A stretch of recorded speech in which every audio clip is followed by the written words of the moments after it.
Hello friends, this is Richa. Welcome to my YouTube channel the curious mommy. आज के इस video में मैं आपको बताऊंगी कि बर्थ सर्टिफिकेट के लिए अप्लाई करने का क्या प्रोसेस है, क्या क्या डॉक्यूमेंट्स रिक्वायर्ड होते हैं एंड किस बात का खास ध्यान रखना है आप लोगों को। ओके फ्रेंड्स, तो पहले मैं ये बताना चाहूँगी कि मैं गुजरात में हूँ और मैं ये जो शेयर कर रही हूँ इन्फॉर्मेशन ये गुजरात के पर्सपेक्टिव से है। एंड ये भी बताना चाहूँगी कि बर्थ सर्टिफिकेट का जो प्रोसेस होता है वो हर स्टेट का अपना नियम होता है, तो आप चेक कर लेना। दूसरे स्टेट से हो तो आप चेक कर लेना। सिमिलैरिटीज़ भी होती हैं पर कुछ कुछ डिफरेंसेस होता है, तो वो आप चेक कर लीजिएगा। तो सबसे पहले किस डॉक्यूमेंट्स का रिक्वायरमेंट है, तो आपको जिस दिन आप जाते हो म्यूनिसिपल कॉरपोरेशन बच्चे का बर्थ सर्टिफिकेट का अप्लाई करने के लिए, उस दिन आपके पास हॉस्पिटल का फ़ाइल होना मैंडेटरी है, वो वहाँ पे दिखाना पड़ता है। दूसरा है कि पेरेंट्स का आधार कार्ड एंड कुछ प्रूफ ऑफ रेसिडेंस लगता है। एंड प्रूफ ऑफ रेसिडेंस में आप electricity bill, gas supply bill, ये सब कुछ भी दे सकते हैं। एंड तीसरा चीज़ जो हम लोगों से मांगा गया था वो था मैरिज सर्टिफिकेट, तो वो आप चेक कर सकते हैं कि मैरिज सर्टिफिकेट देना मैंडेटरी है या नहीं। And now comes the process कि प्रोसेस अप्लाई कैसे करना होता है। तो बेसिकली जिस हॉस्पिटल में आपके बच्चे का बर्थ होता है वहीं के हॉस्पिटल मैनेजमेंट जो है वो ऑलरेडी अप्लाई कर देते हैं सबसे नियरेस्ट म्यूनिसिपल कॉरपोरेशन में। एंड यहाँ पे ध्यान रखने वाली बात यह है कि आपको बच्चे के बॉर्न होने के बाद 21 डेज़ के अंदर ही जाके बर्थ सर्टिफिकेट के लिए अप्लाई भी कर देना है। मतलब अप्लाई तो हुआ रहता है, मतलब आपको जाके बाकी के प्रोसेस को पूरा कर देना है, क्योंकि 21 डेज़ के बाद जो है कुछ फ़ाइन लगता है, तो इसीलिए 21 डेज़ के पहले ही करना पड़ता है अप्लाई। एंड दूसरी बात ये है कि okay so yes, hospital management वाले अप्लाई कर देते हैं और 21 दिन के अंदर आपको जाना होता है म्यूनिसिपल कॉरपोरेशन में। वहाँ पे जाने के बाद आपको एक फॉर्म फिल करना होता है। वो फॉर्म आपको हॉस्पिटल वाले भी दे देते हैं या फिर आपको म्यूनिसिपल कॉरपोरेशन में तो मिल ही जाएगा। तो वहाँ पे आप फॉर्म फिल करिएगा एंड फॉर्म फिल करने समय ध्यान रखिएगा स्पेलिंग का, ओके। एंड दूसरा है कि हिंदी में भी स्पेलिंग का ध्यान रखना होता है और इंग्लिश में भी, बिकॉज़ आपको दोनों में भरना होता है। एंड फिर फॉर्म भरने के बाद आपसे मांगा जाता है डॉक्यूमेंट्स, जो कि मैंने बता दिया है जो आपको लेकर जाना होता है। एंड इसके बाद जो है वो आपका सर्टिफिकेट इशू हो जाता है। लाइक मैं यहाँ पे गुजरात में हूँ तो मतलब मेरे को बहुत ही ईजिली और बहुत जल्दी मिल गया था सर्टिफिकेट, हाथों हाथ मिल गया, लाइक 10-15 मिनट के अंदर ही मिल गया। बट कुछ स्टेट में कुछ 3 से 4 दिन लग जाता है, तो अगेन वो चेक करने वाली बात है कि आपके स्टेट में कितने दिन में मिलेगा वो। अब मैं बताऊंगी कि किन बातों का ध्यान रखना है, ओके।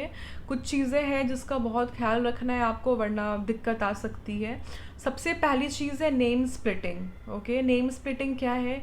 से फॉर मेरा नाम है रिचा सिंह, ओके। तो जनरली हम ये सोचते हैं कि रिचा सिंह नाम है तो Richa is the first name and Singh is the sir name, and और हम ये भी मान के चलते हैं कि ये सामने वाला को समझ में ऑलरेडी आ ही जाएगा, पर ऐसा नहीं है, ठीक है। नेम स्प्लिटिंग में आपको ध्यान रखना है कि फर्स्ट नेम जो है वो रिचा रहेगा और सर नेम जो है वो सिंह रहेगा, ओके। अगर आपको ये बताना होगा कि फर्स्ट नेम रिचा है एंड सर नेम जो है वो सिंह है, वरना वो एक में ही काउंट कर लिया जाएगा। रिचा सिंह को एक ने फर्स्ट नेम में ही कंसिडर कर लिया जाएगा, इसलिए आपको वहाँ पे बताना होगा कि आपको सर नेम भी चाहिए एंड सर नेम जो है वो सिंह है ना। दूसरा जो ख्याल रखने वाली बात ये है कि ऑफ कोर्स स्पेलिंग मिस्टेक का ख्याल रखिएगा और पेरेंट्स का नाम का भी स्पेलिंग चेक करिएगा, दोनों पेरेंट्स के नाम, एड्रेस का, बच्चे का स्पेलिंग का नाम तो भाई मतलब बहुत ही ध्यान रखिएगा कि सही से है।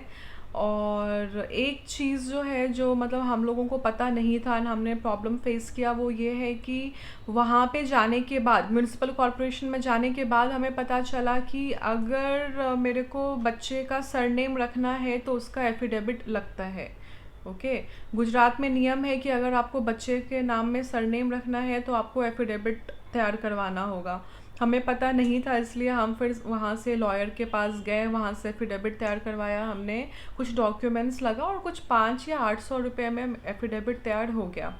तो यहाँ पे क्या है कि अगर जैसे मुझे सरनेम रखना था इसीलिए एफिडेविट तैयार करवाना पड़ा, पर ऋचा सिंह जो है वो अगर फर्स्ट नेम में ही रहता तो एफिडेविट तैयार करने की ज़रूरत नहीं थी, बट सिंह मेरे को एज अ सरनेम चाहिए था, मतलब चाहिए तो एफिडेविट लगता है।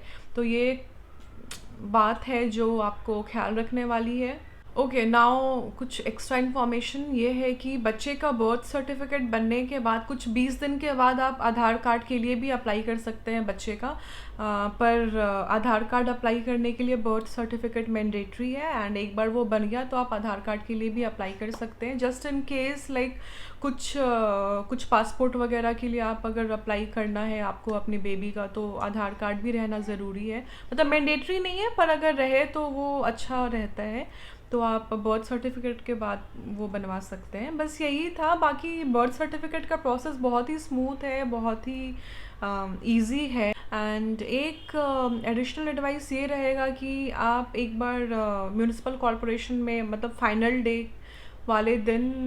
डे के दिन से पहले आप एक बार अब किसी लॉयर से पूछ ले पहले से ही कि क्या क्या डॉक्यूमेंट्स या क्या क्या तैयारियां करनी होती है आपको, क्योंकि अगर कुछ ऐसा कुछ हुआ, लाइक हमें दौड़ना पड़ा था, पता नहीं था कि एफिडेविट लगता है, तो एक बार आप पता कर लेंगे तो सही रहेगा। आपका होमवर्क आप पहले से ही करके जाएंगे एंड चीज़ काफ़ी स्मूथ रहेंगी।